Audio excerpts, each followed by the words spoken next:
आज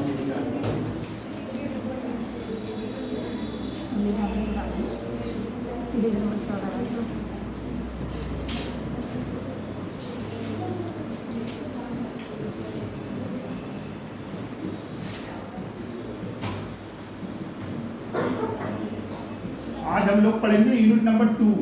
ठीक, इसमें दो टॉपिक हैं, अभिव्यक्ति और अनुनय। सिविल सर्विसेज के दृष्टिकोण से ये दोनों टॉपिक सबसे ज्यादा महत्वपूर्ण है। ठीक, अभिव्यक्ति, अनुनय। पहले आप एक पेज पर डालो यूनिट नंबर 2, ऐसे करके यूनिट नंबर 2 डाल लेना और उस पेज पर ये टॉपिक डाल देना, दोनों एक दो करके। ठीक, फिर अगले पेज में आप हेडिंग डालना अभिव्यक्ति। ठीक,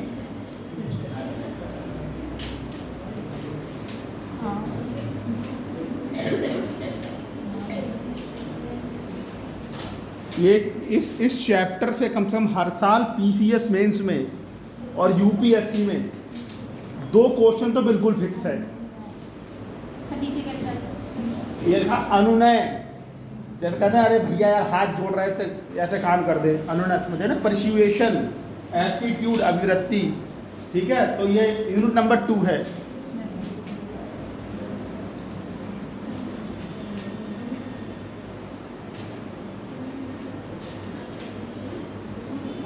सरनाम से लिख लिया आपने? आपकी बहुत चिंता है मुझे। हाँ, और पुराना वाला लिख लिया पक्का? अरे कोई बात नहीं, कोई भी एक लड़की, ये हंसा देवी है, ये रोज आई हैं, और ये प्रियंका मनीषा भी रोज आई हैं, और वो भाई हैं वो भी आए हैं।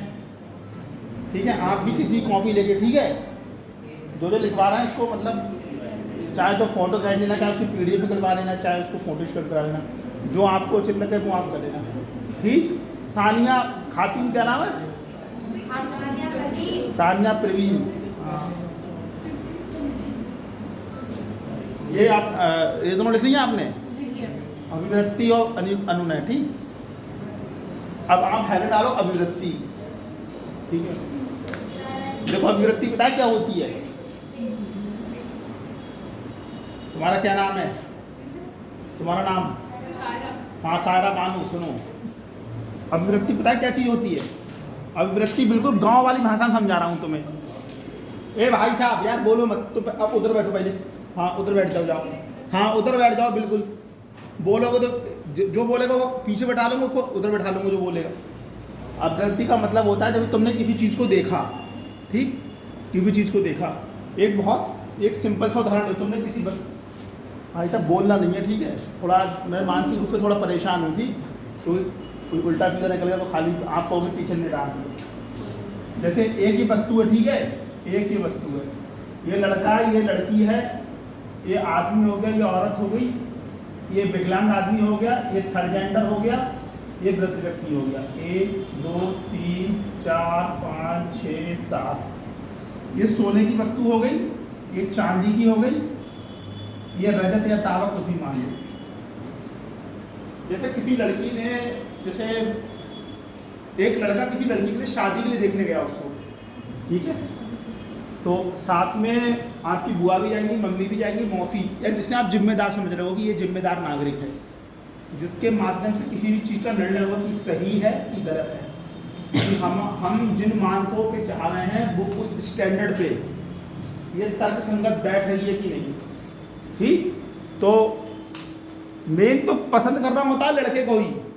ठीक, वो जो मम्मी और बुआ आती है वो तो क्या करती है, लड़की की नाक सही है कि नहीं है, नाम पूछ लिया माता पिता का, कौन सी क्लास की पढ़ी हुई, नाक छू के मत देखो, नाक को इतना नाक नहीं देखता, नौकरी लग जाएगी तो नाक भी नहीं देखेगा कोई।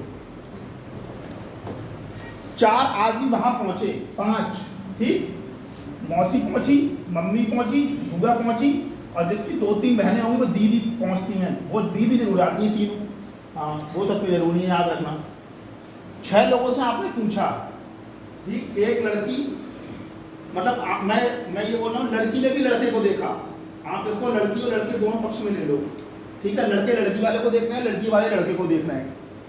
किसी से ये पूछा गया कि आपको कैसा, आपको ये लड़की कैसे लगी, आपको ये लड़का कैसे लगा। लड़की वाले कहेंगे लड़का है तो ठीक, थोड़ा सा लंबाई में कम है। फिर लड़की ने पूछा लड़का आपको पसंद आया क्या, तो भाई लड़का तो ठीक है, नौकरी भी है, लेकिन लड़के के थोड़े से बाल झड़े हुए हैं। ठीक। लड़के वाले से पूछा गया लड़की के बारे में, भैया की लंबाई तो बहुत है, लड़की की लंबाई छोटी, बच्चे घंटे पैदा हुए। ठीक। इज द अप्लाइड, चीजों को सोचो। ठीक, किताब में क्या लिखा हुआ उस पर मत जाओ। क्या नाम है तुम्हारा, इनका बहन जी का क्या नाम है?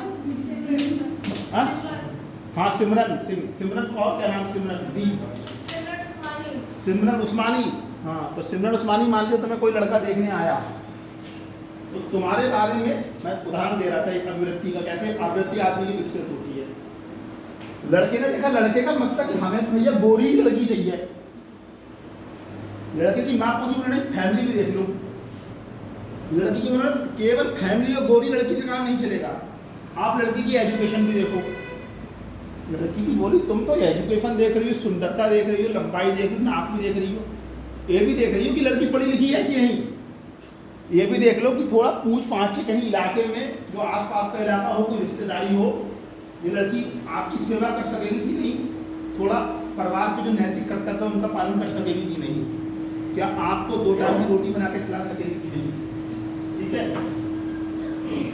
अब लड़की तो एक ही थी ना, लेकिन विचार तो वही थे। किसी को सुंदर लड़की चाहिए, किसी के लड़की की नाम थोड़ी ऐसी है, लड़की बहुत गोरी नहीं है, लड़की लंबी नहीं है, लड़के के बाल नहीं है, अरे कुछ नहीं, नौकरी तो करता ही है। किसी एक चीज को लेकर आपके मस्तिष्क में जब 5-6 तरीके के विचार उत्पन्न होते हैं, एक संज्ञानात्मक विचार, एक भावनात्मक विचार, ठीक, एक होता है कॉग्निटिव, उसको बोलते हैं, उसका है जो विचार होते हैं जब वो उत्पन्न होते हैं किसी एक चीज को लेके, तो उसी को बोलते हैं अभिव्यक्ति, उसको बोलते हैं एटीट्यूड। ठीक, समझ रहे ना, कहते बहुत एटीट्यूड वाला है, बोले बहुत एटीट्यूड दिखा रही है, प्रपोजल एक्सेप्ट नहीं कर रही है। सुना है ना, जैसे किसी लड़के ने किसी लड़की को प्रपोज किया, हाँ सॉरी एटीट्यूड, किसी लड़के ने किसी लड़की के सामने प्रस्ताव रखा, बोलो मत, मजा खराब हो जाएगा यार, क्योंकि मैं तुमको वो उदाहरण दे रहा हूँ जो तुम देख रहे हो। किताब में क्या लिखा कि अब्राहम लिंकन जी ने उनने 1865 में कहा था, तुम आज का देखो ना जो आज क्या चल रहा है। अब मैं क्या बोल रहा था, यही भूल गया मैंने क्या लाइन बोली थी, नहीं एक मैंने और लाइन लड़की का एटीट्यूड। हाँ आपने बोला कि आप लड़के ने किसी लड़की के सामने अपना प्रेम प्रस्ताव रखा, उस लड़की ने मना कर दिया, या किसी लड़की ने किसी लड़के के सामने प्रस्ताव रखा, या कोई व्यक्ति किसी काम के पास गया कि ये मेरा काम कर दो, बोले हैं तो रिश्तेदार नौकरी पे, बहुत एटीट्यूड भरा हुआ है भाई सब। सुने हो ना, लड़कों ने सुना होगा लड़कियों के बारे में, लड़की ने सुना होगा लड़के के बारे में, अरे बहुत घमंडी है, जैसे नौकरी लगी, क्या है आपकी अवृत्ति उससे मैच नहीं खा रही थी, आपके जो स्टैंडर्ड थे, आपके जो मानक थे, आपकी जो सोच थी, आपके किसी को चीजने का जो तर्कबाजी बुद्धिबाजी जो तरीका था उससे मेल नहीं खा रहे थे। आपने उसके बारे में 6-7 तरीके धारणा बना ली कि पहले नौकरी नहीं लगी हुई थी तो बात नहीं करता था, बात करता था, नौकरी लगी तो बात नहीं करता, पानी के नहीं पूछा, चाय के नहीं पूछा, बहुत अच्छा दोस्त था हमारा, एक ज़माने में इसके पास पैसे नहीं थे, हमने इसकी कोचिंग लगवाई थी, आज देखो कैसे बात कर रहा है। जब तुमको किसी वस्तु को देखने उसमें तो विचार उत्पन्न होते हैं, उससे बात करने का जब तुम अपने मस्तिष्क से व्यक्तिगत या सार्वजनिक रूप से किसी व्यक्ति के साथ कुछ संवाद करते हो, किसी भी चीज़ के किसी पक्ष के बारे में, एक आइडिया आ गया, 2 आइडिया आ गया, 3 आ गए, 4 आ गए, 5 आ गए, 6 आ गए, तो वही अभिव्यक्ति हो जाती है।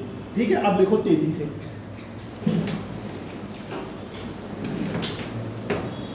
पीसीएस में जब भी आपसे पूछा जाएगा अभिव्यक्ति से आप क्या समझते हो, ठीक, अभिव्यक्ति नैतिकता से आप क्या समझते हो, नैतिकता अभिव्यक्ति को किस तरीके से चेंज करती है।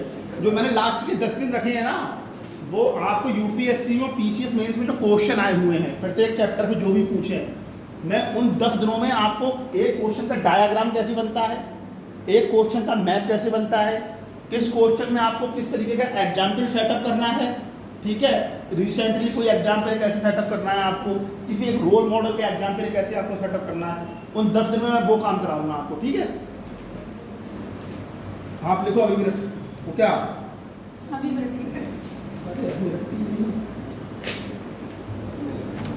हाँ लिखो अभिव्यक्ति।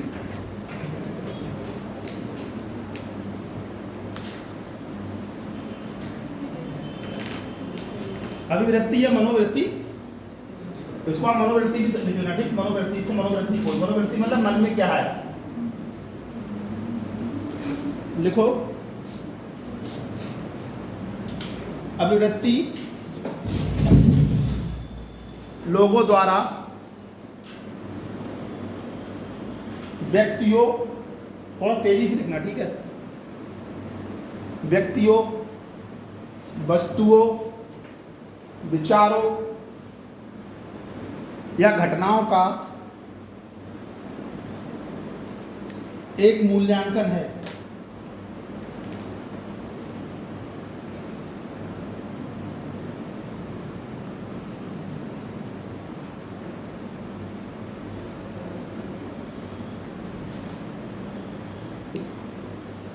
यह किसी भी व्यक्ति, वस्तु या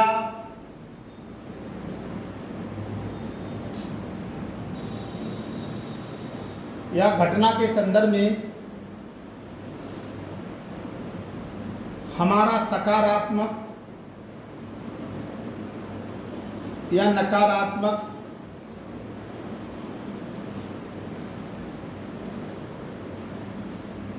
सकारात्मक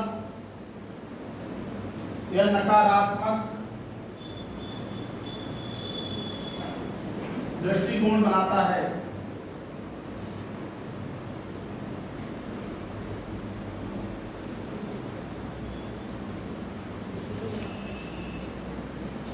लिख लिया आपने। अभिवृत्ति की विशेषताएं लिखो 8, 7-8 विशेषताएं लिखो अभिवृत्ति, ताकि 5-6 याद रहें। परीक्षा में बहुत टाइम नहीं होता है, 6-7 मिनट का टाइम होता है क्वेश्चन को लिखने के लिए, ठीक है।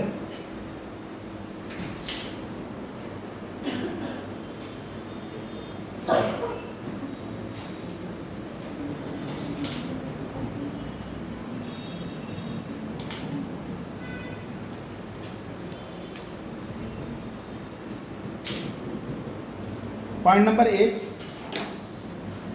अभिवृत्ति सामान्यता सीखी जाती है।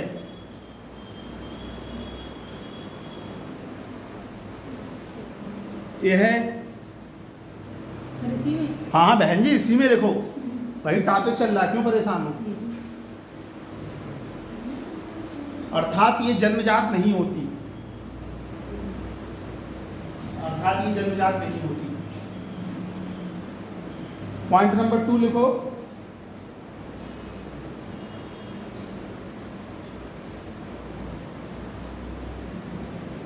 अभिवृत्ति सामान्यता,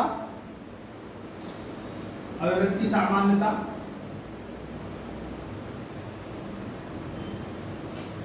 स्थायी होती है।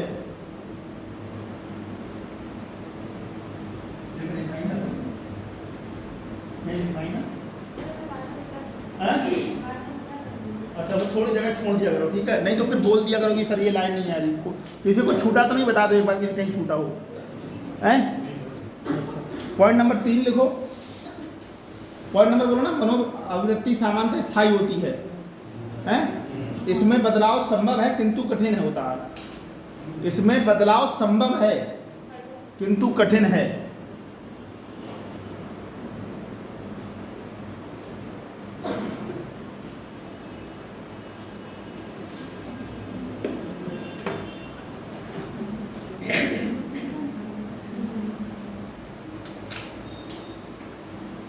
पॉइंट नंबर 3, मनो अभिव्यक्ति व्यक्ति के हाँ हाँ बोलो बोलो बोलो बोलो जी, क्या कह रही, बोलो बोलो बोलो। अभिव्यक्ति व्यक्ति के, यार ये पंखा चलाने गर्मी लग रही है। सर लास्ट वाला, लास्ट, हाँ अभिवृत्ति व्यक्ति के सामाजिक व्यवहार को प्रभावित करती है।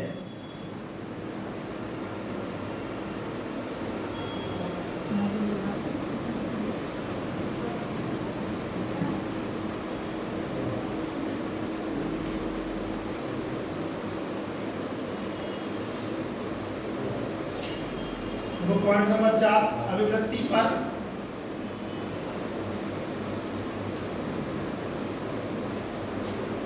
सामाजिक वातावरण का प्रभाव।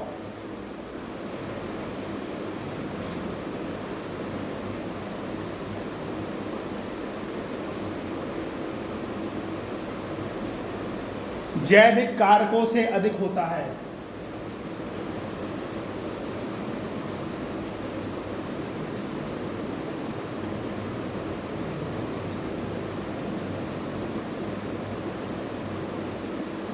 अगला पॉइंट लिखो,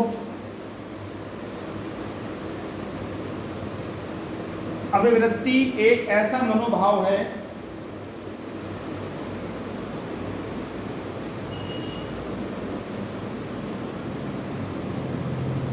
जिसका संबंध किसी घटना, विचार या विषय से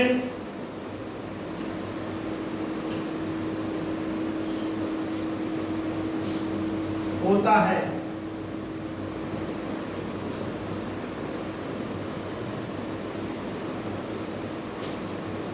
अगला पॉइंट लिखो, व्यक्ति अपनी अभिवृत्ति से प्रेरित होकर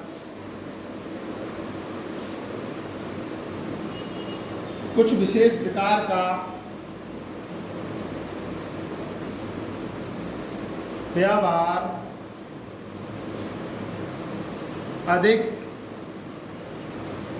तत्परता से करता है।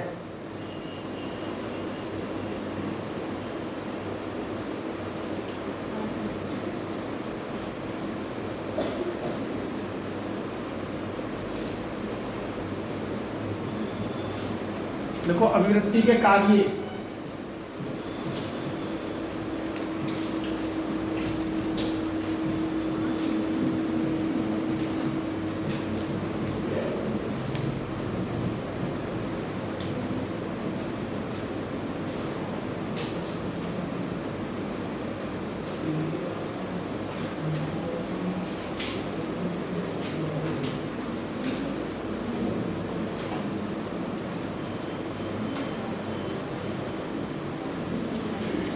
देखो अभिवृत्ति के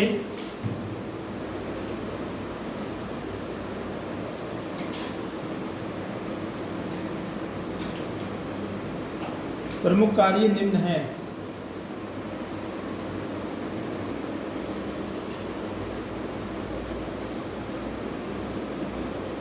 पहला पॉइंट डालो, निर्णय लेने का कार्य। निर्णय लेने का कार्य,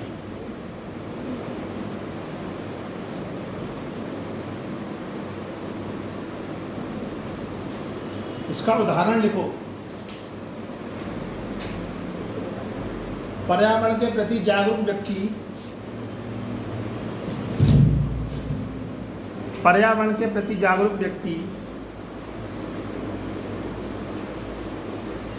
प्लास्टिक के स्थान पर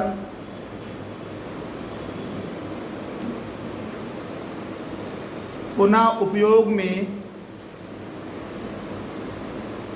लाई जा सकने वाली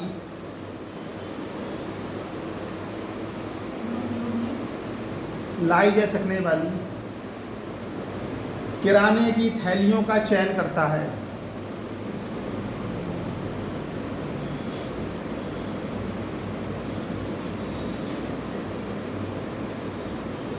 तुमने देखा होगा ना, सब्जी आई बाजार से तो पन्नी निकाल के रख ली, क्यों मनीषा रख लेती है ना, कि अरे अब जब दूसरे काम में आ जाएगी, हैं नई पन्नी लेके नहीं आती।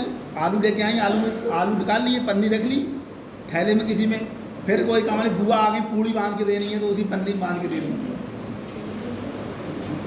होता है ना ये।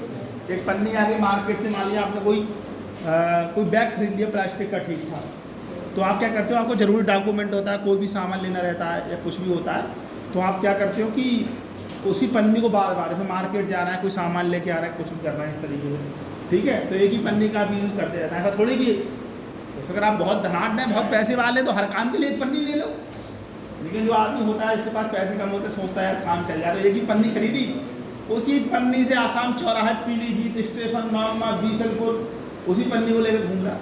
मतलब आप बैग का उदाहरण भी ले सकते हो इसमें। ऐसी चीज़ जिसको बार बार यूज़ करने से प्रदूषण कम होता है, ये आपके दिमाग में आ गई, अभिव्यक्ति विकसित हो गई ना कि यार पन्नी बार बार यूज, सरकार क्यों बोलती है कि पॉलीथीन से प्रदूषण बढ़ता है। आपने देखा ना, प्लास्टिक आप जलाते हो, धुआं निकलता है, आंखों में लगता है, तो सोचते हो कि एक ही पॉलीथीन है उसी का, या हाँ बोलो भाई साहब। हाँ सामाजिक वातावरण में जैविक कारकों से अधिक होता है, ये मतलब किस तरीके से होगा? क्या क्या फिर से बोलो। अभिवृद्धि पर सामाजिक वातावरण का इफेक्ट हाँ जैविक कारकों से अधिक होता है। ये होता है जैविक कार्बन पैदा हो गई, तुम्हारी सोच निर्भर हो गई, लेकिन समाज में तुमने एक ऐसे व्यक्ति को देखा जो अपना काम बहुत अच्छे तरीके से कर रहा है, तो तुम्हारे दिमाग में क्या रहेगा। जैसे मान लीजिए तुम चोरी कर रहे हो, तुम चोरी की, तुम बोला चोरी से पेट भरा जा सकता है, ये चोरी तो अनेक है, तुमने बचपन से सिखाई गई, समाज में परिवार में सिखाई गई, गाँव में सिखाई गई है, जो बड़े लोगों को सिखा रहे हैं कि चोरी करना पाप है, झूठ बोलना पाप है। लेकिन एक आदमी जो ईमानदारी से अपना काम कर रहा है, वो देख रहा है तुमसे बढ़िया जीवन जी रहा है, बढ़िया काम कर रहा है, उसके सारे खर्चे चल रहे हैं। कहते नहीं ईमानदारी में, honesty is the best policy, बोलते ना, ईमानदारी की रोटी में ज़्यादा सुख होता है। कहते नहीं दाल चावल होने का चाहे चटनी रोटी खाओ, तुम्हारा दिमाग उससे चेंज होता है बिल्कुल। वो जो सामाजिक अभिवृत्ति है जिसको देख रहे हो, या कोई तथ्य स्टेटमेंट है, वो तुम्हारे दिमाग को एकदम डाइवर्ट कर रहा है कि यार मैं चोरी नहीं करूँगा, मैं भी अब ईमानदारी से कोई काम, या रिक्शा ही चलाऊँ, सब्जी बेचूँ, कोई अपना काम करूँ, कुछ भी करूँ, ठीक है। तो वो तुम्हारा जो व्यक्तिगत सोच है, जैविक का मतलब जैविक संरचना होती है ना, जैविक का लिया जाना व्यक्तिगत से, जैविक का मतलब बायोलॉजिकल। जैसे कोई व्यक्ति है, जैसे आपने कभी ऐसा नहीं देखा हो कि भगवान के आशीर्वाद से बच्चा पैदा हो गया, कभी देखा है आज तक? जब तक जैविक प्रोसेस नहीं होगी बच्चा पैदा हो ही नहीं सकता। दुनिया की कोई ताकत नहीं है, IVF तकनीकी उससे हो जाएगा, लेकिन वो भगवान के आशीर्वाद से बच्चा पैदा हो गया, या फलाने बाबा के यहाँ गए थे, उन्हें हाथ रख दिए, बच्चा पैदा हो गया, कभी नहीं हो सकता, ठीक है। ये बायोलॉजिकल प्रोसेस है, ये तब से चली आ रही है जब से दुनिया बनी, जब से ये ब्रह्मांड बना हुआ है। अब मैं कहाँ बोल रहा था? पॉइंट नंबर 2 को उपयोगितावादी कार्य।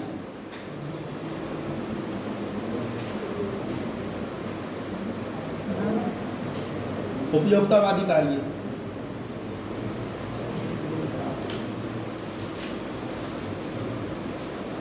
यह है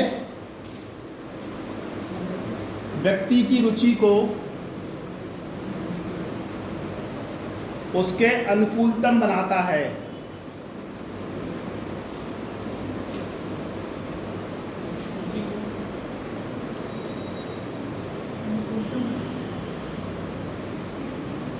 पुरस्कारों से जुड़ी वस्तुओं के प्रति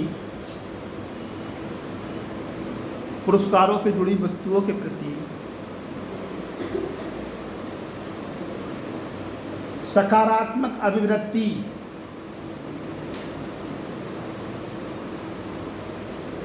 और दंड से जुड़ी वस्तुओं के प्रति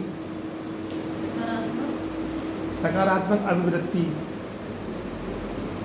और दंड से जुड़ी वस्तुओं के प्रति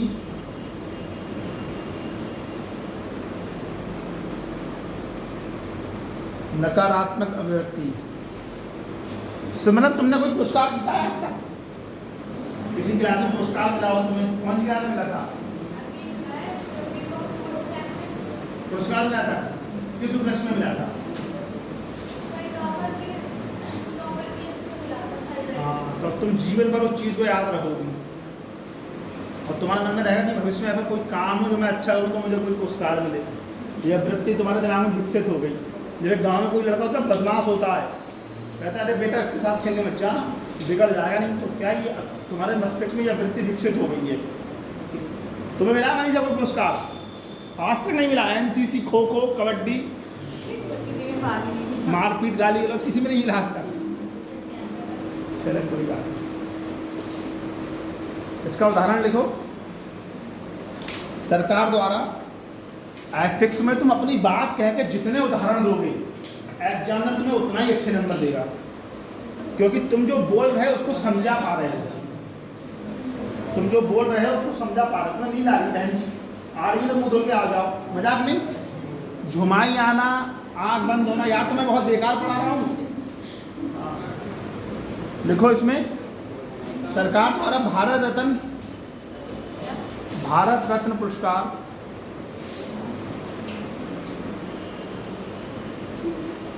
पद्मश्री।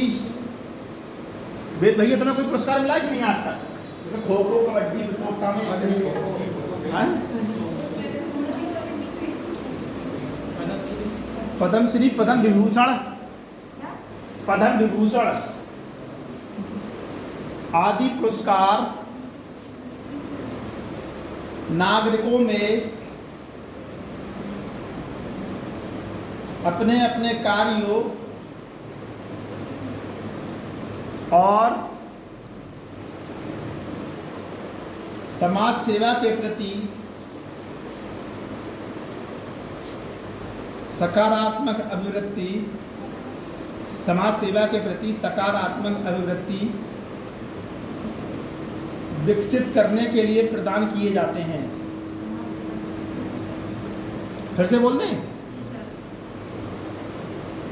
नागरिकों में अपने अपने कार्यों और समाज सेवा के प्रति सकारात्मक अभिवृत्ति विकसित करने के लिए प्रदान किए जाते हैं। पॉइंट नंबर 3 लिखो, मूल भावबोधक कार्य।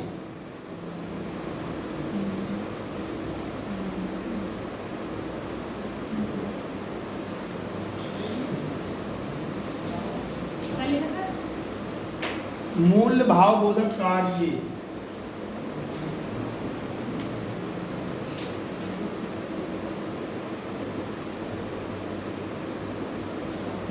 इसके अंतर्गत देखो, यह किसी व्यक्ति को दूसरों के सामने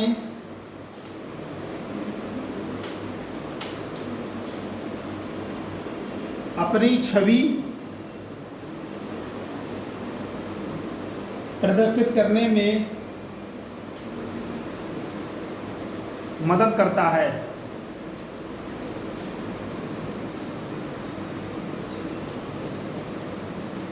जैसे आप लड़के होंगे जो किसी लड़के या लड़की से पहली बार मिलते होंगे तो सोचते हो कि यार first impression is the last impression.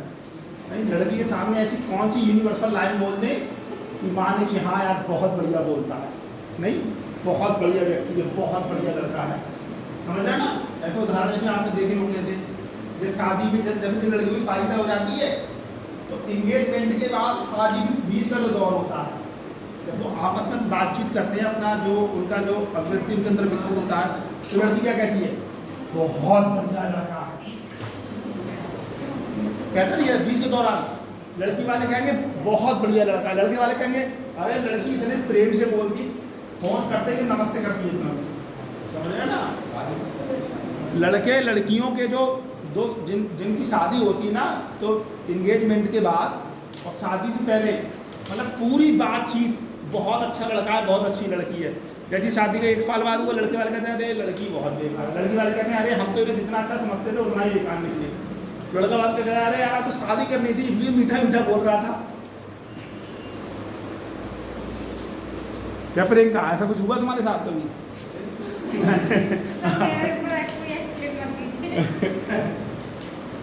लिखो उदाहरण, लिखो इसका। अन्याय के शिकार लोगों के साथ एकजुटता से खड़ा होना, भले ही फिर से बोल देते हैं, अन्याय के शिकार लोगों के साथ एकजुटता से खड़ा होना,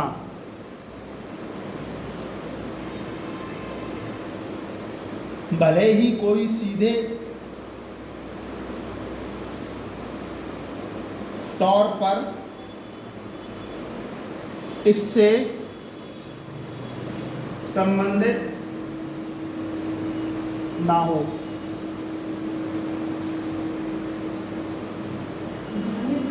इससे संबंधित ना हो। नंबर पॉइंट 4 देखो, सामाजिक समायोजन कार्य। सामाजिक समायोजन कार्य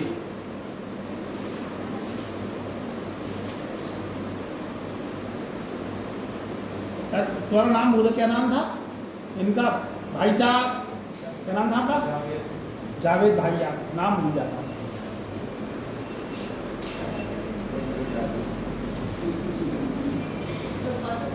है। सामाजिक समायोजन कार्य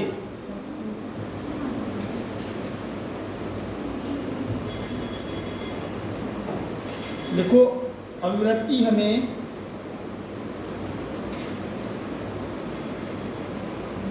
सामाजिक समायोजन में मदद करती है। सामाजिक समायोजन में मदद करती है। ठीक है, यह हमें दुनिया के बारे में, यह हमें दुनिया के बारे में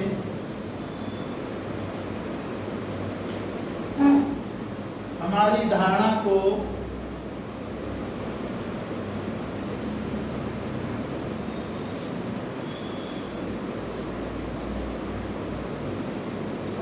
सरल बनाने में मदद करती है।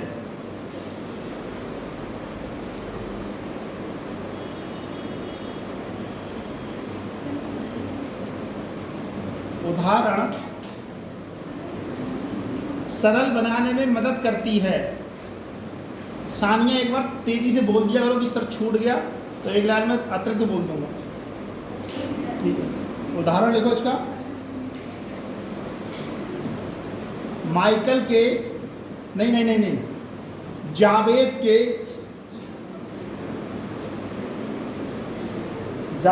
के खुले विचारों वाली अभिव्यक्ति उसे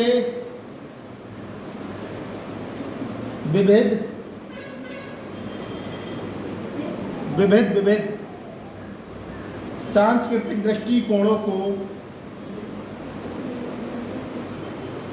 अपनाने, हाँ अच्छा,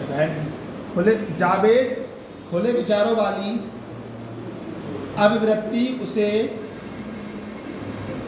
विविध सांस्कृतिक दृष्टिकोणों को अपनाने, सामाजिक संपर्क को सुविधाजनक बनाने,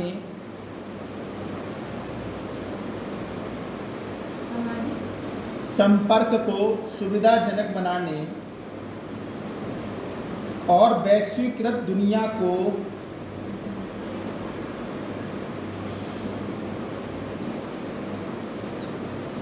समझने में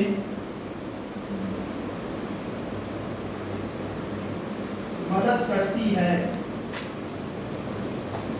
लेकिन जावेद भाई अपने गांव से पीलीभीत पढ़ने आए, तो जावेद भाई ने अपने गांव की आबाद 20 किलोमीटर है, 30 किलोमीटर है, 50 किलोमीटर है, उस इलाके के वहाँ तक आने के लिए सफ़र तय किया।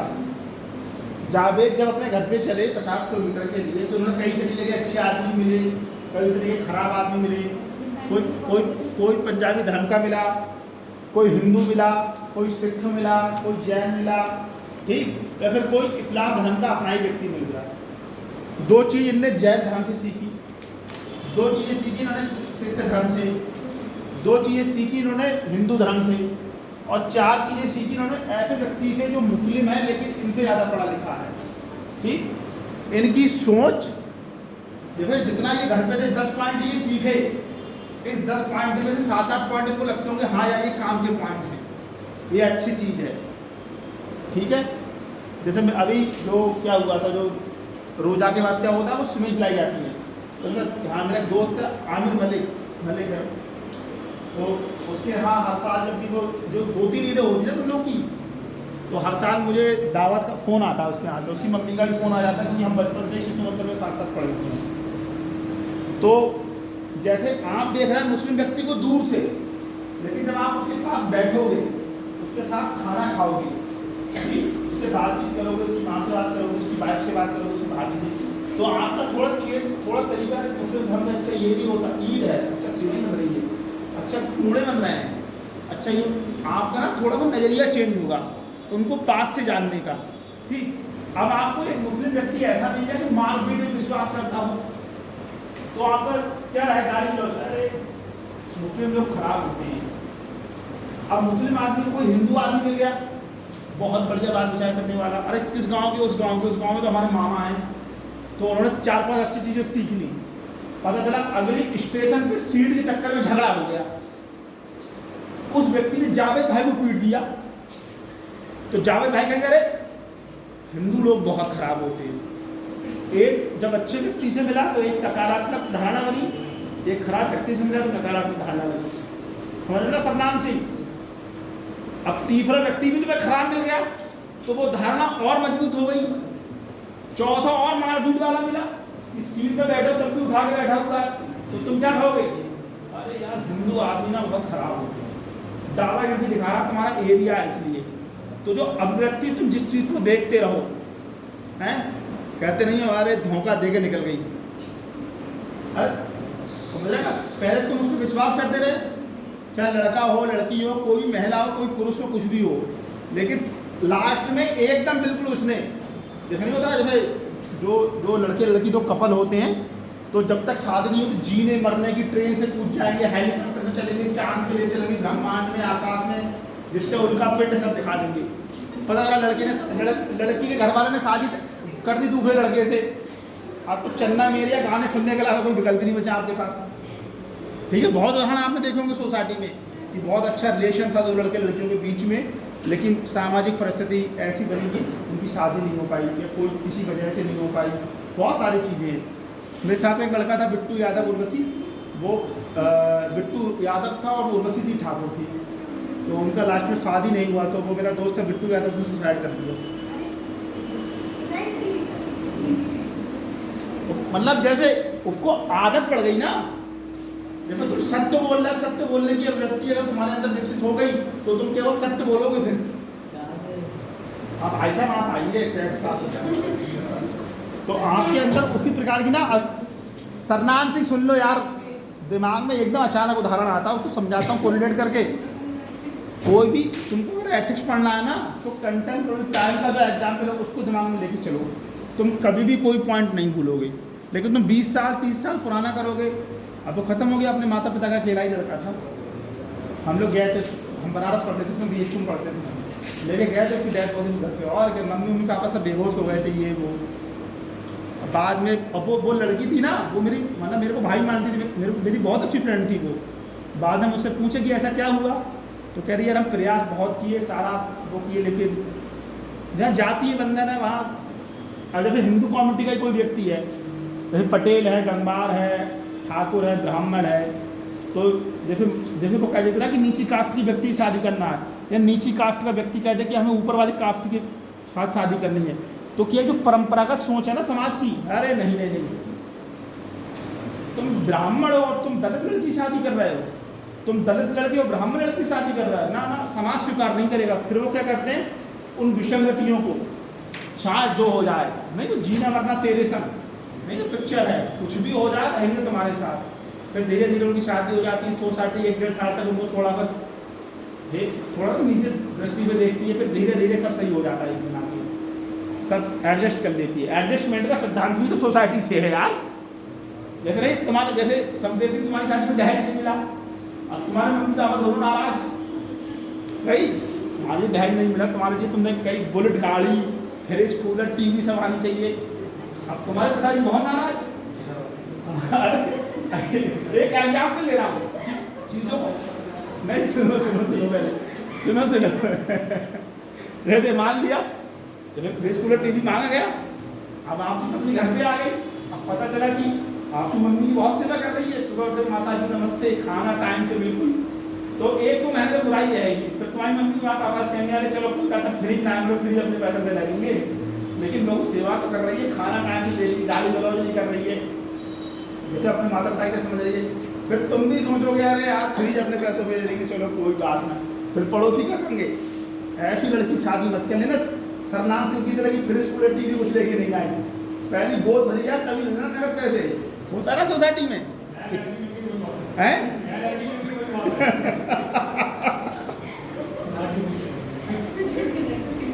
एक्चुअली देखो ना तुम, जैसे जैसे डाउरी है ना, दहेज, उसको तुम हमेशा लड़की उसको गलत नजर से ना देखे, लड़की उसको ना देखे, आदमी ना उसको थोड़ा स्टेटस मेंटेन करता है। देखो क्या कॉन्सेप्ट होता है, तुम नहीं समझ रहे हो। एक व्यक्ति है, उसके एक लड़का एक लड़की है, तो दहेज देने का जो कॉन्सेप्ट ये था कि लड़की को पिता अपनी ज़मीन से संपत्ति नहीं देते हैं, तो वो कहते हैं कि जिस घर में हमारी बेटी जिसकी जैसी भी हैसियत है, वो सोचते हैं कि कम से कम उसके लिए जो ज़रूरत की जो सामान है या जो दैनिक यूज में जो वस्तुएं लेगी, फ्रिज है, कूलर है, टीवी है, वॉशिंग मशीन है, कि हम अपनी बेटी को जितनी भी हमारी अधिकतम सीमा है, अधिकतम क्षमता है, हमारी बेटी बेचारी जाए तो वो किसी चीज़ से दुखी ना रहे। बर्तन वर्तन देखा होगा, पचना उचना जो सब जाती है इस तरीके से, ये रहता है। नहीं ऐसा थोड़ी कि अगर सरनाम सिंह 10 लाख रुपये दहेज लेगी तो जिंदगी में 10 लाख रुपये चलता रहेगा, कितने दिन तक चला लोगे? बहुत दिन नहीं चलेगा, 2 साल चल जाएगा, 3 साल, उसके बाद तो जीवन अपने से ही काटना है ना। तो दहेज को लेकर कुछ लोग सकारात्मक अवधारणा है, कुछ नकारात्मक अवधारणा है। और दहेज प्रथा का मामला हुआ तो पता चला कि लड़की जिसमें मर गई, या तुमने तेल जला के लड़की को मार दिया, जला दिया, फांसी लगा के मर गई, वो मामला बहुत खराब है। होता है ना कभी कभी, आजकल जो तुम घटना है वो ड्रम वाली घटना पहली क्लास में मैंने बताई थी। तो ये सब ऐसे मामले हैं ना कि जो चीज़ समाज में घट रही है वो तुम्हारे दिमाग पे उसका और स्ट्रॉन्ग प्रभाव पड़ेगा कि अरे भाई साहब उसको निपटा दी, हो सकता है मेरी वाली मुझे ना निपटा दे। वो ड्रम ढोल वाले बहुत वीडियो सोशल मीडिया में चल रहा है इस समय है। हाँ तुम थोड़ा ध्यान रखना ड्रम लेके नहीं, कई रील वाली इंस्टाग्राम पे लड़कियां वो ड्रम, अरे वो तुम्हें बुला रहा है, वो ड्रम आगे हो, लड़के के बाल बड़े हैं, समझ रहे हो, लेकिन हैं हाँ खाना वाना खा के 5-10 मिनट या वो लड़की भेज देती है तो थोड़ा देख लेता हूँ, एक दो कोई दिक्कत नहीं।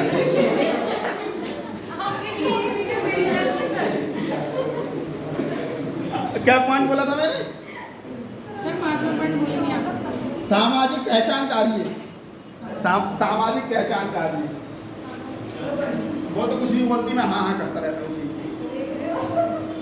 सामाजिक पहचान कार्य यह किसी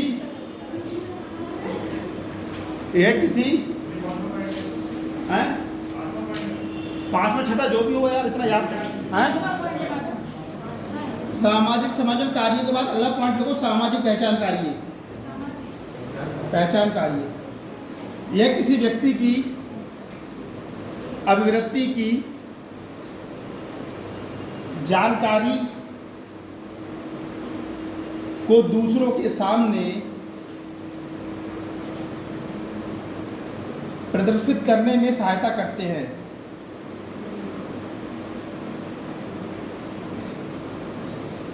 जैसे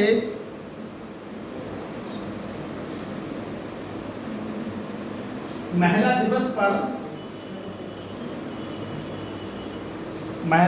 पर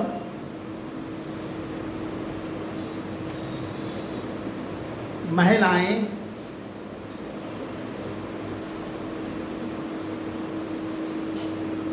अपने महिला होने के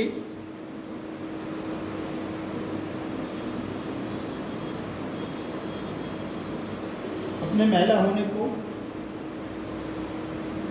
गर्व के रूप में महसूस करती हैं। महिलाएं अपने महिला होने के गर्व को महसूस करती हैं। जैसे नहीं मातृ दिवस आया तो माई मदर माई वर्ल्ड, मेरी मम्मी मेरी दुनिया, जैसे नहीं होता है माई बाइक माई लाइफ, मेरी पत्नी मेरी दुनिया। नहीं, सोशल मीडिया में लिखा रहता है इस तरीके से। जैसे कोई व्यक्ति वो अपनी पत्नी को सेलिब्रेट कर रहा है, कोई लड़की अपनी माँ को सेलिब्रेट कर रही है, ठीक है, कोई कुछ अपने आप को सेलिब्रेट कर रहा है, कोई महिला है जो साइंटिस्ट है बहुत बड़ी, जो भी नहीं आई सुनीता विलियम्स नाम क्या नाम जो भी आई है, तो उसको लगा रहा है कि देखो वो चांद पे पहुंच गई और आप पीलीभीत चौराहे पे नहीं पहुंच पा रहे हैं। नहीं, अरे मैं खो गया था यार पहले दिन, वो जब वहाँ क्लास थी, कौन सा नगर है वो, एकता नगर। और क्या, बहुत ऑटो वाले ने 50 रुपये ले लिए। हाँ, पहले 50 रुपये ले लिए, मैं पता नहीं किधर किधर से घुमा के ले गया यार। और जब मैं वहाँ से बैठा, कोई बताया था, ये थी हंसा देवी, ये जब मैं वहाँ बैठा पीपल के पास, तो वो 10 रुपये में ले आया यार। 10 रुपये ही जाते हैं सर। अब मेरे अंदर क्या वृत्ति विकसित हुई कि यार चोर आदमी था, लेकिन दूसरे वाले के क्या विकसित हुई कि नहीं यार साहूकार ने 10 रुपये लिए। मेरे अंदर ये मनोवृत्ति विकसित हुई कि नहीं हुई कि मुझसे 40 रुपये ज़्यादा ले लिए, बेकार आदमी है। लेकिन अगला ही आदमी तुरंत 2 घंटे बाद 10 रुपये में ले गया। मेरे अंदर पॉजिटिव जो मनोवृत्ति विकसित हो गई। तो मनोवृत्ति ऐसी विकसित होती हैं। फिर जो अगला व्यक्ति मिला मुझे स्टेशन पे, तो मैंने उसे 10 रुपये ज़्यादा करके दिए। मैं बोला भाई साहब आप स्टेशन पे कल यहीं मिल रहा किनारे पे, तो 20 रुपये वो लेके गया, फिर वो मेरे को मिला ही नहीं कभी। ठीक है, मैंने तो ज़्यादा करके दे दी कि यार तुम मुझे वहाँ, भाई जिस जगह आप कभी गए नहीं जाए नहीं, तो आदमी क्या सोचता है कि हमको कम पैसे में और हमको उस स्थान पे छोड़ दे। ठीक है, लेकिन वो मुझे मिला ही नहीं। फिर तीसरे दिन मुझे एक ऑटो वाले भैया मिले, बोले मैं वहाँ तक नहीं जा रहा हूँ, मैं तुम्हें चौराहे पे छोड़ दूँगा। तो उन्होंने मुझसे पैसे नहीं लिए थे। बोले आप यहाँ से 10 रुपये से ज़्यादा मत देना। तो एक व्यक्ति बोला भैया अकेले जा रहा हूँ तो 20 रुपये आप दे देना, अगर 2 लोग होते तो 10 रुपये देता। तो वो मेरे को 20 रुपये में स्टेशन छोड़ दिया। तो छोटी छोटी घटना जो रोज़ आपके साथ हो रही हैं, उससे आपकी वृत्ति अपने आप विकसित हो जाएगी। कोई पैदा होने पर थोड़ी भी कोई वृत्ति लेके आता है, आप बड़े होते हो, चीज़ों को सीखते हो। ठीक है, कौन सा पॉइंट बोला मैंने, प्रदर्शित करने में सहायता का। अच्छा, अहम रक्षात्मक कार्य, अगला पॉइंट अहम रक्षात्मक कार्य।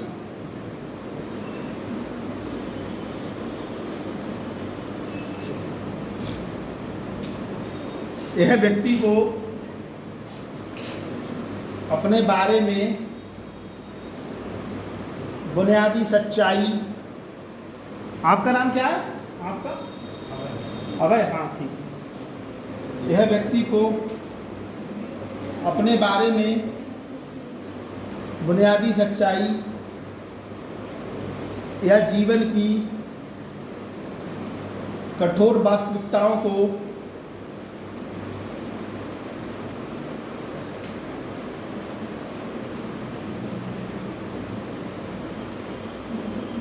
करने से बचाता है।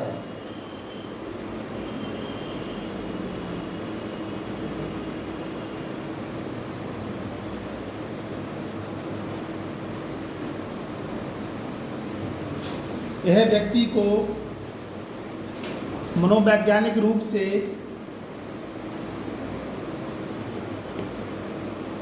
खतरनाक माने जाने वाले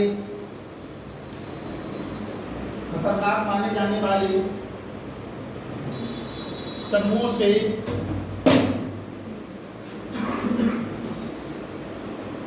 से अलग करने में मदद करता है।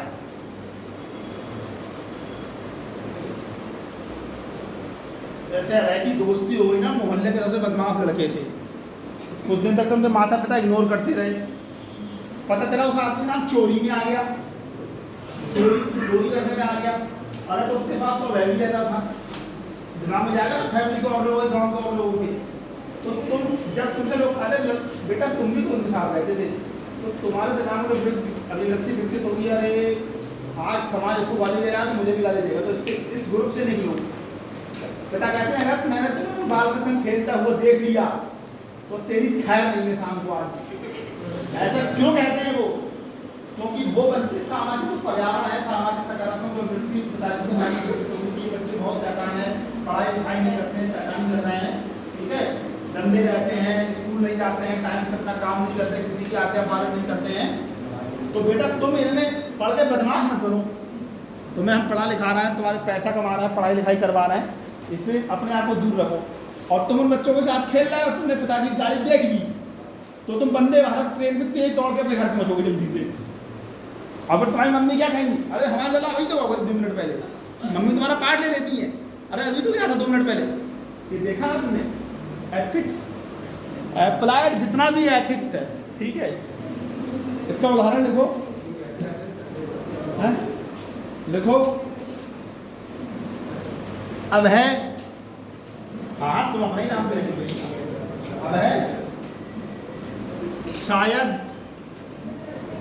विराट कोहली की तरह, अब है शायद विराट कोहली की तरह। विराट कोहली का नाम सुना तुमने सुना है? कौन है? तुमने सुना है? क्या है? क्रिकेटर है। हाँ आरसी, कल हरवा दिया तुम लोगों ने यार।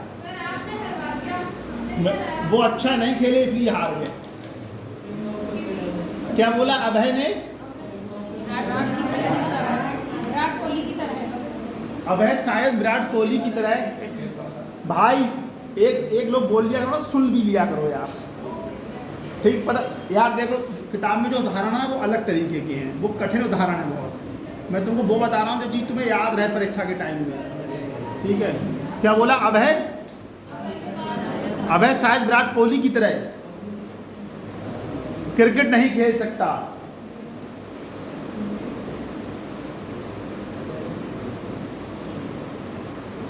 वह इस वास्तविकता को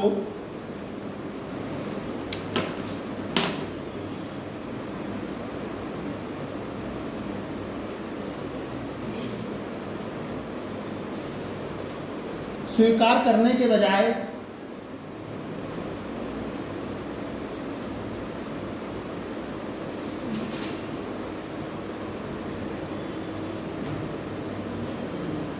अपनी आत्म छवि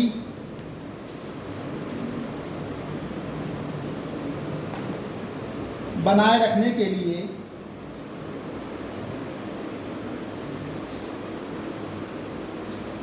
दावा कर सकता है कि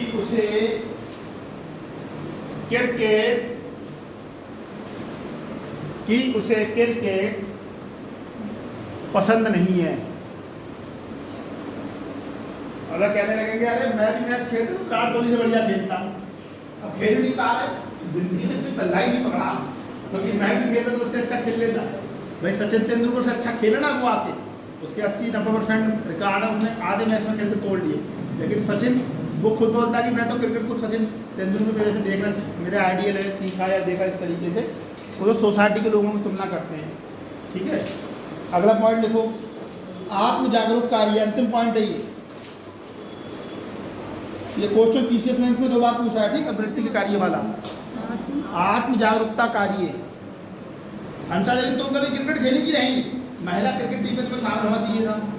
देश का नाम ऊंचा करती, पीलीभीत का नाम ऊंचा करती। पढ़ के कर देंगे उनसे। आत्म जागरूकता कार्य ना, लड़कियां बैडमिंटन ज़्यादा खेलती हैं ना, अभी खाली है तो बैठा है, बैडमिंटन है। अब कबड्डी खो में तो 8-10 होनी चाहिए, बैडमिंटन है 2 लोग इकट्ठे हो खेल लो आराम से। तुम खेलते हो ऐसे बैडमिंटन? नहीं बता तो कहूँगा नहीं किसी से। क्रिकेट भी खेलते हो? आत्म जागरूकता कार्य, इसमें देखो अभिवृत्ति लोगों को उन चीजों के प्रति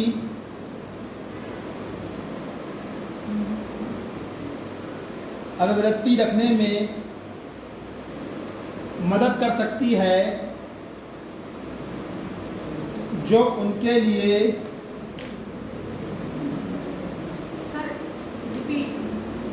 अच्छा, अभिवृत्ति लोगों को उन चीजों के प्रति अभिवृत्ति रखने में मदद कर सकती है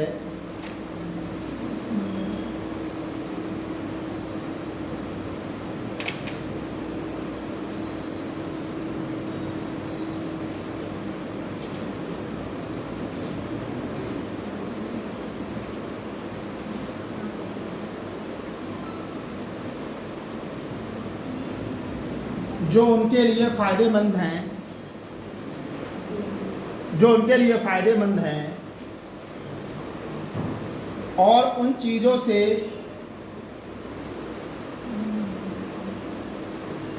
बचाने में मदद कर सकती है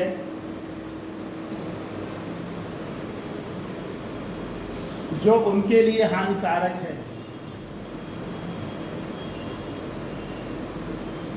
लेकिन जावेद भाई ने कोई एक ऐसा उदाहरण देखा जिसमें एक लड़की ने लड़के को लूट लिया हो, तो जावेद भाई के दिमाग में प्रभाव जाएगा, दोस्ती तो ठीक है लेकिन खर्चा बात नहीं करेगा भैया, दोस्ती है बात से सब सही, तुम कहो कि ये दिलवा दो वो दिलवा दो, ये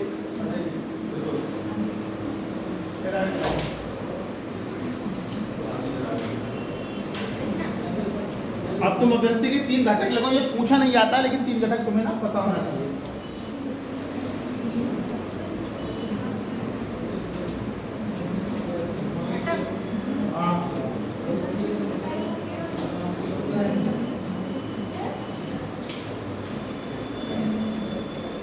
तो परीक्षा में डायग्राम कैसे बनता है, जब तुमसे पूछेगा अभिव्यक्ति क्या है, घटक तुमसे नहीं भी पूछा तो भी तुम 3 लिख दोगे इस तरीके से, तो उसकी नजर चली जाएगी कि अरे यार बच्चा जानता है।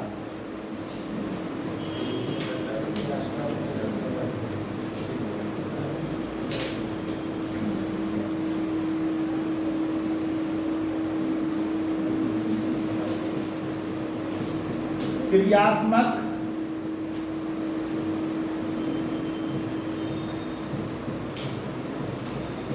संज्ञानात्मक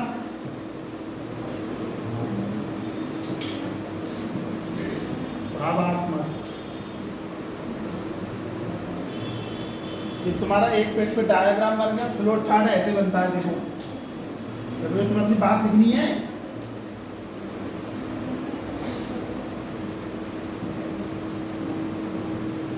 या तुम्हें अभिव्यक्ति लिख दो,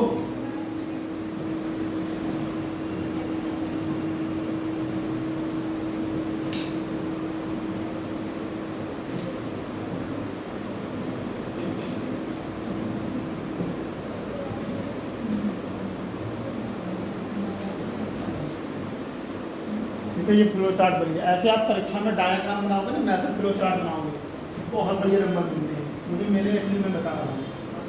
अब कोई ऐसा कोई विकल्प नहीं कॉपी वहाँ में लाने का, तो आपको कॉपी दिखा देता। एथिक्स में मेरे 122 नंबर है पेपर में, 4th पेपर में 122। ये लिखिए ना, ये तो मैंने तुम्हें फ्लो चार्ट बता दिया, फ्लो चार्ट ऐसे बनता है, ऐसे ही बना सकती हो।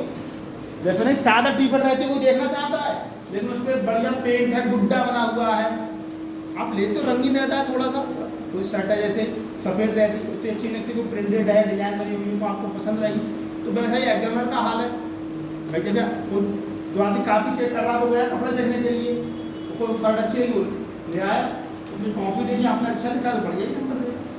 कोई भी चीज़ इसमें लिख लो 2-3 लाइन। अभिव्यक्ति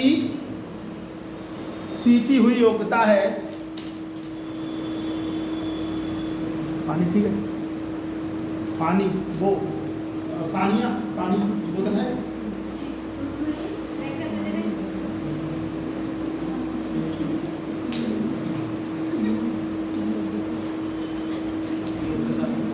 भैया पानी क्या है, पानी जाओ जाओ इसको जाओ।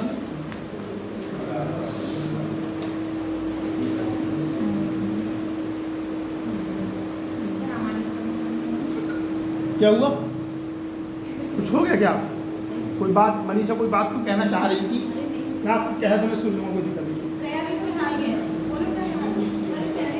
अरे कुछ कह रही तो कोई बात नहीं, मैं तुम्हारा बड़ा भाई, टीचर उचर मत मारा करो मुझे, ठीक 40 दिन बाद चला जाऊँगा तो उसके बाद याद करोगे।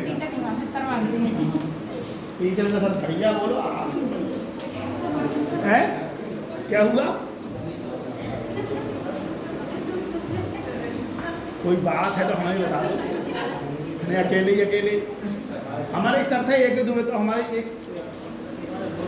बैचमेंट ही नेहा सिंह, वो खुद बुलाती रहती थी यार बोलते वक्त, तो सर उससे कहते थे बार बार, अरे कोई बात है नेहा जी हमें बता दो। अब एक दिन कई बार प्रताड़ित हो गई बेचारी, और रोज़ उससे पूछे सर, तो वो कह रही सर हम जब कुछ बोला करें तो आपको टोका मत करो।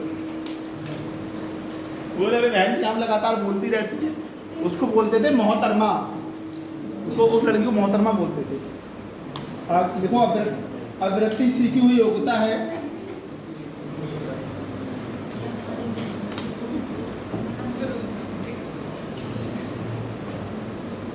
जिसमें 3 प्रमुख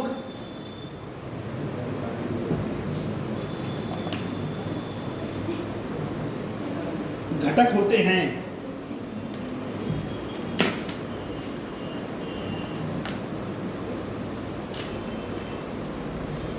पहला है डालो संज्ञानात्मक।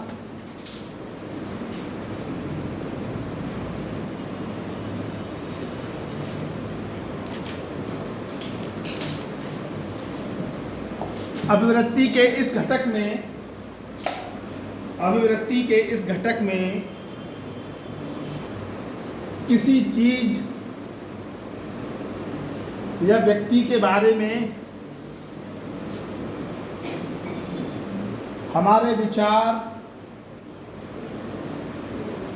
और मान्यताएं शामिल होती हैं। ये हमारे द्वारा एकत्रित की गई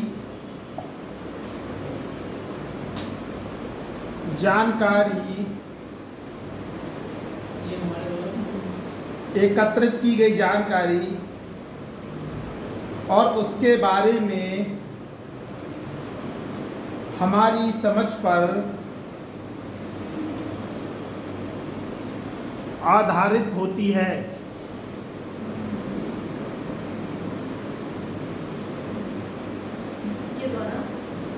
हमारी समझ पर आधारित होती है।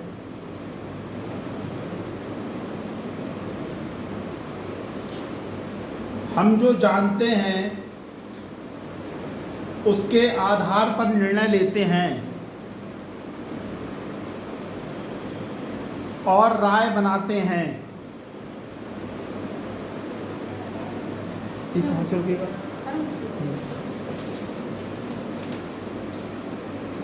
हो गया सर। उदाहरण क्या लिखवाया था मैंने? हमारी राय।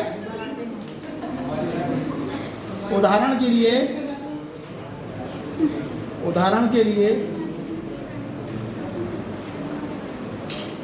व्यक्ति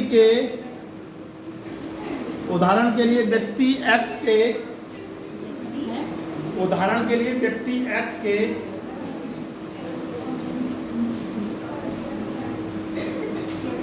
उदाहरण पर विचार कीजिए। X का मतलब कोई व्यक्ति मान सकते हो, है ना। XYZ माना कि 0, मतलब जावेद भी लिख लो, चाहे X लिख लो, कुछ लिख लो। उदाहरण पर विचार कीजिए। जो मानता है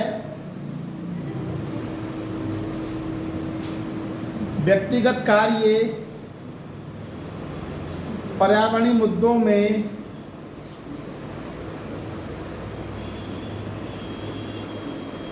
सकारात्मक अंतर, रिपीट कर रहा हूं, ठीक है। जो मानता है कि व्यक्तिगत कार्य पर्यावरणीय मुद्दों में सकारात्मक अंतर ला सकते हैं।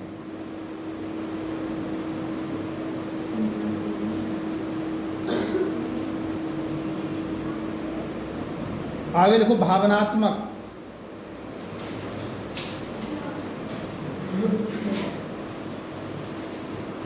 आगे को भावनात्मक, संज्ञात्मक लो, भावनात्मक। यह किसी चीज या किसी व्यक्ति के प्रति हमारे संवेगों और भावनाओं से, हमारे संवेगों, इमोशंस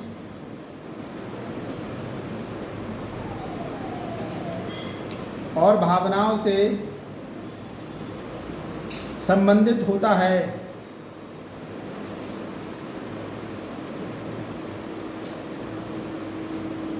यह बताता है कि हम किसी विशेष वस्तु, व्यक्ति, मुद्दे या घटना के बारे में कैसा महसूस करते हैं।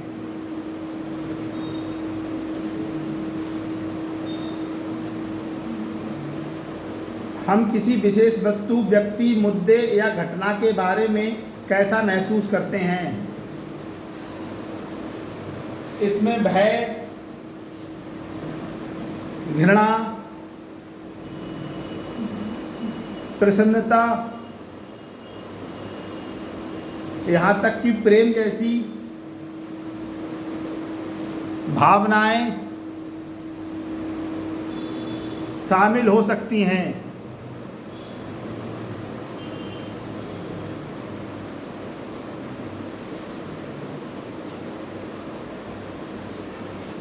अब सरनाम सिंह हैं, ठीक, इनको कोई व्यक्ति, कोई लड़का, कोई पुरुष इनको धोखा दे दिया, तो ये क्या कहेंगे, अब मेरा इन चीज़ों से विश्वास हट गया, कहोगे, एकदम कहोगे। लेकिन कोई व्यक्ति जो बहुत समाज में अच्छा करता, जो कहना मानता है, लोग उसकी बात, चाचा जा रहा है थोड़ा ये काम कर लेना, चाचा जा रहे हो ये काम कर लेना, तो कहेगा तुम कह रहे हो मैं नहीं दूंगा भैया किसी से, मैं किसी का ऐसा नहीं लेता हूँ, क्योंकि तुम्हें एक बार धोखा मिल गया है। और अगर लड़की धोखा देती है तो ज़्यादा आदमी समझ में आता है, आदमी देता है तो समझ में नहीं आता है। और नाम से गलत नहीं कह रहा हूँ मैं, कभी अगर मिला होगा तो समझ रहे होगा। लिखो, इसमें उदाहरण लिखो, व्यक्ति X पर्यावरण अनुकूल प्रथाओं जैसे कि पुनः अनुकूल प्रथाओं जैसे कि पुनः प्रायोज्य बैग का उपयोग, अच्छा फिर से बोल रहे, व्यक्ति X पर्यावरण अनुकूल प्रथाओं जैसे कि पुनः प्रायोज्य बैग का उपयोग करने या जल संरक्षण करने आदि में खुशी और संतुष्टि महसूस करता है, खुशी और संतुष्टि महसूस करता है। सरनाम सिंह में क्या हुआ कि सरनाम सिंह के साथ एक बार सरनाम सिंह के घर पर दीपावली पे मोमबत्तियां लगाई गई। सरनाम सिंह ने क्या किया, सुबह 4 बजे लोगों छत पे चढ़ गया, बोले जितना भी मोम बचो हुआ है तुरंत इतना एक बामन टिफन में भट्टू कर लो, और बाबा लगा दी एक डोरी, क्या है कि नहीं, और फिर 10-15 तक जला रहा है, फिर खुशी मिल रही है, मोम तो गया, दीपावली भी हो गई और अपना भी काम हो गया। ये किया कि नहीं किया, कल दिवाली में मोमबत्तियां जलती थी ना। हाँ भैया मान रहे यार, मान रहे, आपकी बात ही मान रहे, आपकी बात माननी ही पड़ेगी मुझे। तो मोम इकट्ठा करते हो कि नहीं करते हो, अब नहीं करते होगे, पहले करते होगे ना, हैं? नहीं, लड़के करते हैं, और मोमबत्ती लगती हैं, सुबह सुबह जाते हैं जो बस्ती हैं। अब यार ज़माना बहुत चेंज हो गया, हमारा टाइम मोमबत्ती इकट्ठा हम खुद किए हैं, इसलिए तुमको उदाहरण दे रहे हैं इस तरीके से, हैं? अब तुमने नहीं किया तो हम कैसे कहते कि लड़कियां नहीं करती हैं। भाई मेरी मनोवृत्ति मैंने तो देखा है, मैं मेरी दीदी दोनों मोमबत्ती इकट्ठा करती थी और उसमें वो डोरी वोरी बनाती थी, फिर उसको जलाते थे इस तरीके से, ठीक है। मतलब तुमको जिस काम में खुशी मिल जाए, ठीक है, वो चीज़ ज़्यादा अच्छी होती है। तीसरा पॉइंट देखो, संज्ञात्मक, भावनात्मक, व्यवहारात्मक। व्यवहारात्मक या क्रियात्मक एक ही चीज़ है।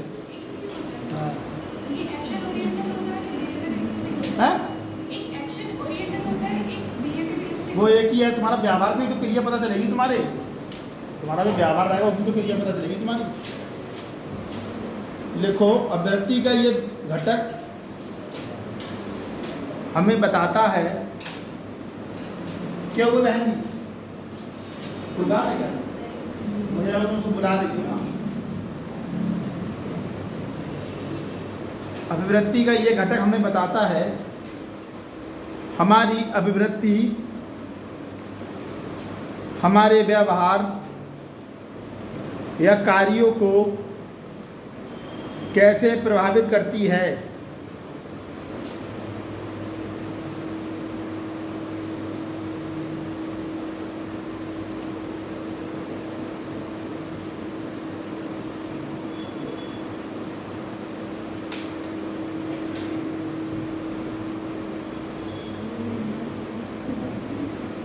ये वह तरीका है, यह वह तरीका है जिससे हम अपनी अभिवृत्ति के आधार पर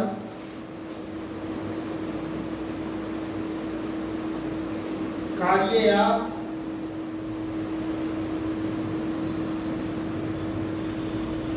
व्यवहार करते हैं।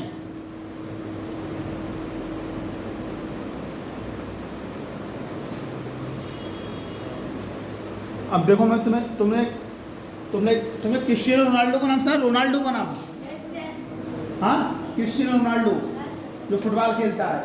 तुमको याद होगा एक बार वो प्रेस कॉन्फ्रेंस कर रहा था, उसने कोको कोला की बोतल हटा दी थी। उसने कोको कोला की बोतल ऐसे करके हटा दी थी, याद है? 1200 करोड़ का घाटा हुआ था कंपनी को, है? हाँ हाँ, तुम्हें याद है? किसी को याद है ये घटना? याद है कोको कोला वाली? हाँ हाँ, वो करा था। उसका उदाहरण लिखो तुम, एक बहुत बड़े उदाहरण बता रहा हूँ मैं तुम्हें उसका। पुर्तगाल के फुटबॉलर खिलाड़ी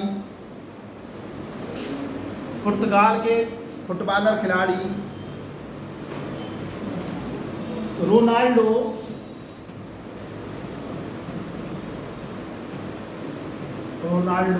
इसका पूरा नाम है क्रिस्टियानो रोनाल्डो। इसका मतलब तुम्हारा खेल में ज़्यादा इंटरेस्ट है। नहीं, ये भी बता देंगे लड़की, बता दें। रोनाल्डो जानती है ना, उसका नाम सुना है ना? हैं? तुम भी जानती हो उसको?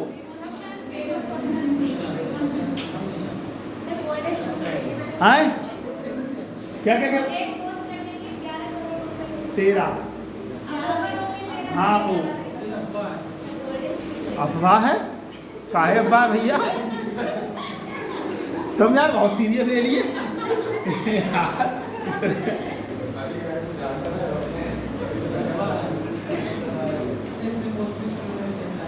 अरे यार, कैसे तुम्हें पता? आपको जानते हो रोनाल्डो का नाम? रोनाल्डो है यार, है? तुमने भी उसका क्रेज, विधायक जी आते हैं तो 5000 आदमी साथ में आते हैं, और रोनाल्डो को ऐसा कोई आदमी नहीं जो दुनिया में जानता नहीं है। अब आप नहीं जानते तो ये आपका व्यक्तिगत वृत्ति है ना, कि आप खेल के प्रति आपकी रुचि कभी बढ़ी नहीं। जैसे तुम जानती हो रोनाल्डो, नहीं जानती हो ना? तुम्हारी वृत्ति खेल में नहीं है, वो जानती है। इसका मतलब कि उसकी वृत्ति खेल में है, वो रुचि ले रही है। उसने ही बताया, उन भाई ने ही बताया, और कोई जानता रोनाल्डो को? उन दोनों ने बताया। ये जरूर थोड़ी कि तुम फुटबॉल खेलते हो तभी रोनाल्डो को जानोगे। उसकी जो एज है ना 36 साल है, और जिसकी जो बायोलॉजिकल एज है वो 24 साल है। मतलब इतना फिट रहता है बॉडी से। 36 साल का व्यक्ति 24 साल जैसा उसका शरीर व्यवहार करता है उसका। क्या बोला मैंने? रोनाल्डो जब हंगरी के साथ पुर्तगाल के मैच से पहले टूर्नामेंट की अपनी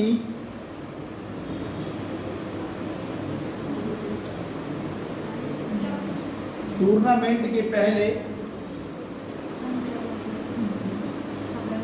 फिर से बोल दें, फिर से बोलना सुनो। रोनाल्डो जब हंगरी के साथ पुर्तगाल के मैच से पहले टूर्नामेंट की अपनी पहली प्री मैच प्रेस कॉन्फ्रेंस के लिए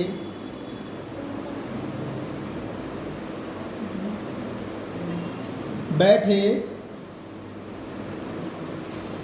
तो उन्होंने देखा कि सामने कोको कोला की 2 बोतलें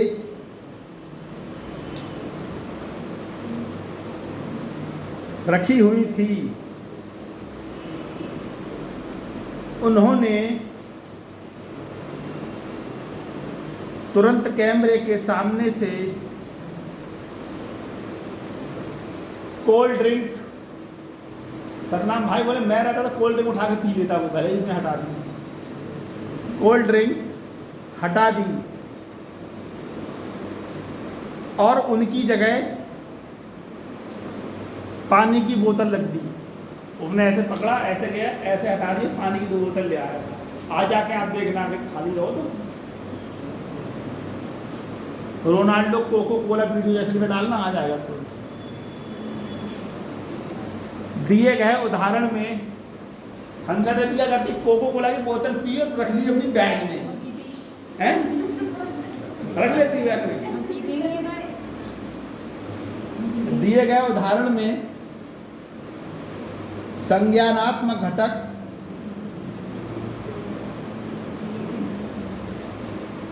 रोनाल्डो का ये ज्ञान है, रोनाल्डो का ये ज्ञान है कि कोका कोला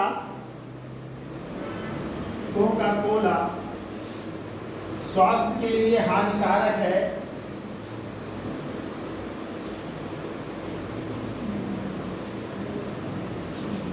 भावनात्मक घटक ये है, कोको कोला के प्रति घृणा की भावना, कोका कोला के प्रति घृणा की भावना और व्यावहारिक घटक ये है, व्यावहारिक या क्रियात्मक, कोका कोला की बोतलों को हटाना। ऐसा आप पानी पी रहे हैं और रोनाल्डो से काफी पढ़ाई पूरी बात नहीं। कोको कोला की बोतलों को हटाना,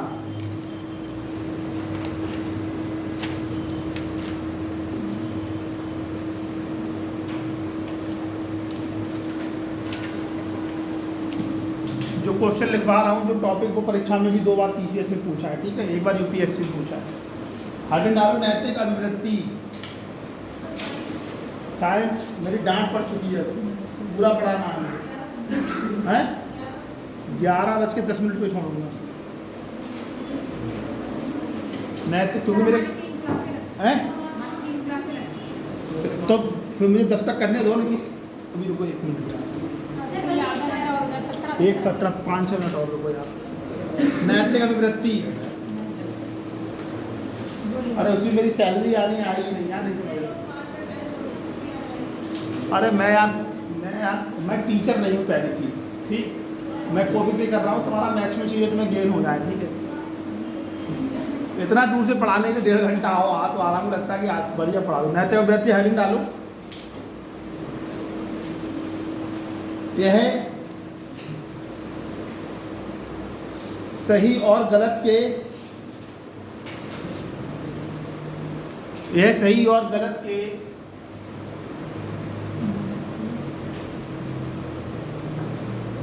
नैतिक विश्वास पर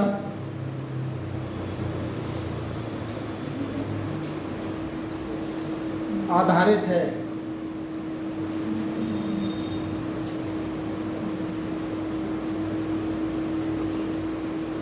यह तीव्र संवेगों में, यह तीव्र संवेगों में गहराई से निहित होती है। यह तीव्र संवेगों में गहराई से निहित होती है। यह नैतिक जीवन के लिए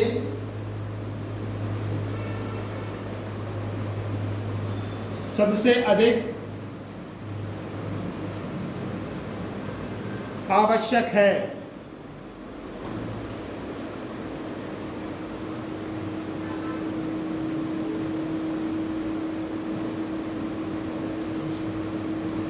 नैतिक अभिवृत्तियों में हमारे नैतिक निर्णय शामिल होते हैं।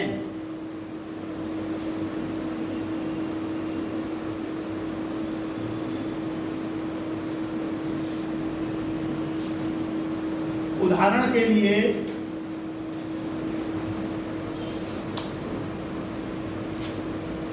सुकरात और प्लेटो की, सुकरात प्लेटो का नाम सुना तुम लोगों ने? सुना है? गांव के थे आपके क्या? अच्छा, यूनान की थी। सुकरात और प्लेटो की नैतिक अभिवृत्ति ये थी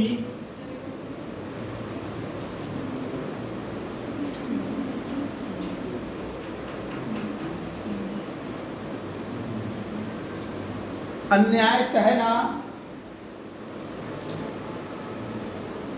अन्याय करने से बेहतर है।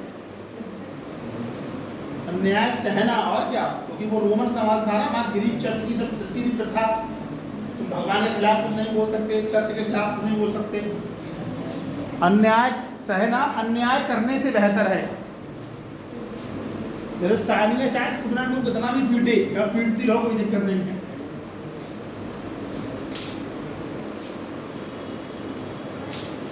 इस तरह अन्याय के जवाब में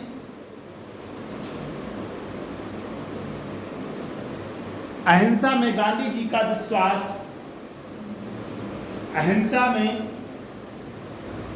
गांधी जी का विश्वास उनके मजबूत नैतिक रुख से उत्पन्न हुआ था।